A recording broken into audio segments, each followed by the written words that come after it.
Grimm's Fairy Tales by Jacob Grimm and Wilhelm Grimm. Read by Marama Carmichael Kishimoto.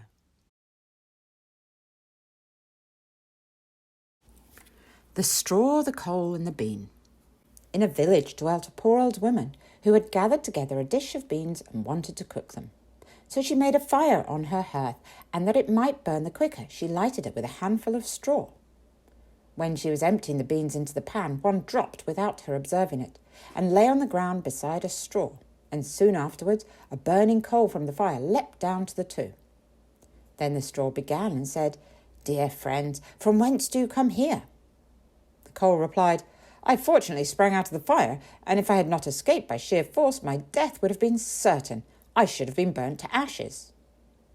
The bean said, "I too have escaped with a whole skin. But if the old woman had got me into the pan, I should have been made into broth without any mercy, like my comrades."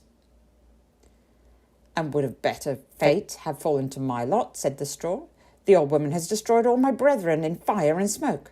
She seized 60 of them at once and took their lives. I luckily slipped through her fingers." "But what are we to do now?" said the coal. "I think," answered the bean, "that as we have so fortunately escaped death, we should keep together like good companions. Unless a new mischance should overtake us here, we should go away together and repair to a foreign country." The proposition pleased the two others, and they set out on their way together. Soon, however, they came to a little brook, and as there was no bridge or footplank, they did not know how they were to get over it. The straw hit on a good idea and said, "I will lay myself straight across, and then you can walk over on me as on a bridge." The straw therefore stretched itself from one bank to the other, and the coal, who was of an impetuous disposition, tripped quite boldly onto the newly built bridge.